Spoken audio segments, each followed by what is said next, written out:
Hi, everybody. I thought during quarantine I might present you with some information about the importance of estate planning and just talk about some of the different documents that you might need. My name's Travis Dafoe. I'm an attorney. My office is in Frankenmuth, Michigan. I'm going to put this on my YouTube channel and on Facebook. If you email us, I can, and there'll be a link below. I can send you a copy of the PowerPoint that's going to be used in conjunction with this, and a couple of checklists for you to look over. So let's get started right away. There's two main reasons to do estate planning. One is to plan for a disability. Whether we're talking about Alzheimer's, dementia, a stroke, MS, something that is going to put you in a position where you're going to need someone's help in handling finances. And the other reason is to make medical decisions, especially end-of-life decisions, and that's another document that is part of your estate plan. And then the second reason to do an estate plan is so that you can decide how everything is to be divided upon your passing, and to make sure that everything is easily set up for your heirs and a smooth transition for them. So the question is, what documents should I have? So let's start out and just go through those documents. First, the healthcare power of attorney. So in this document, you name someone who can make a medical decision for you. This can be anybody that you choose. Oftentimes it's a spouse and then children, but it can be a friend. It can be anybody. One of the things that we include in our medical powers of attorney is discussions and empowering that person to make decisions at the end of life, whether to stop artificial treatments, ventilators, things like that. The things to keep in mind about this document is that, number one, it isn't effective until you're unable to make any decisions. And number two, is that the person who is making the decisions, the person you appoint, their judgment and the particular situation is what is going to sort of make the decision at the end of the day. So usually we talk about not only trying to put in writing what it is you want, but having a conversation with the people that you appoint. The next document is a financial power of attorney. This document can either be effective immediately or can be effective upon disability. It would allow the person that you name to open a bank account, to take money out of a bank account, to pay bills, talk to the IRS. And again, this person is usually, the first one we name is usually a spouse, and then we have children, although there's other people that can be named as a financial power of attorney to effectively make whatever decisions need to be made at the time that they need to be made. One of the common situations that we use this for is in conjunction with people who have trusts. Sometimes we will the funding won't have been done, and so this document would allow your loved ones to make sure everything is placed into your trust before you pass away. The other document that people would have is a will. And in the will, you're going to do a couple of things. Number one, you're going to name a personal representative. In TV and in other states, it's called an executor. This is the person that's going to guide things through the probate process. If you have minor children, we name a guardian in this document. That would be the individual that would take care of your children should you and your spouse pass. A will is a one-time event. It is effective at the time of death, and it requires probate. It has to go in front of in the state of Michigan, a probate clerk to give authority to the personal representative to act on your behalf. Even if we're doing a will, we oftentimes will do a trust, and a trust is different than a will in a couple of ways. As I just mentioned, a will is a one-time document, whereas a trust is essentially effective, and the trustee, sort of the personal representative or the financial power of attorney in the trust, is empowered to act immediately. So usually when we draw up a trust, we are drawing it up for Joe Smith, and we name Joe Smith as the trustee. But it will also allow for the naming of successor trustees to, again, take over if there's a disability. And this is probably the one place where the maybe overlooked place where a trust is most beneficial. Financial institutions, real estate title companies, everyone is getting more and more comfortable with trusts, especially in Michigan with the trust code. So they are willing to work easily with the trustees to accomplish whatever goals are needed. But then the other situation is it will continue after you pass, and you can leave direction either to have things distributed immediately, similar to a will, or a trust also gives you the flexibility to divide the money and pay it out over time, especially if there's some concerns as far as spendthrifts or children who might not be used to managing that large of amounts of money. It can make it easier if they're receiving it in smaller chunks over time. So if you already have those documents, are you done? Well, maybe, but it's oftentimes good to take a look at them and determine whether or not they need to be brought up to date. A lot of times people, when they have children, they will create documents, and then 20 or 30 years later, those kids are grown, but they still haven't updated their documents.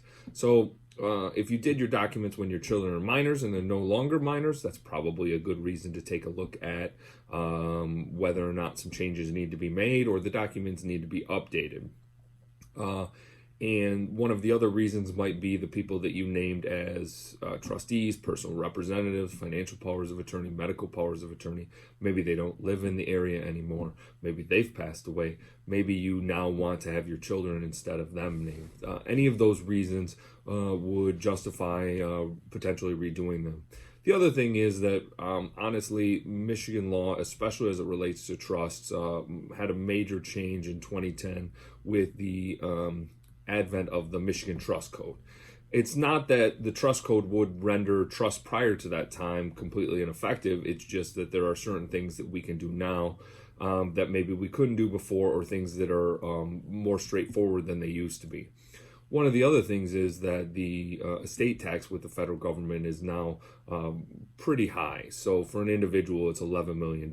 If you go back from the middle of the 2000s, I think 2010, the estate tax was zero, and then it was, after that, I think, bumped to $5 million, and it fluctuated somewhere between $1 million and $5 million over the course of the early 2000s.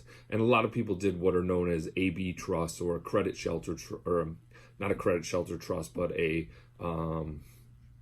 estate tax maximizing trust, so that you could maximize the trust, or the estate tax exemption for you and your spouse.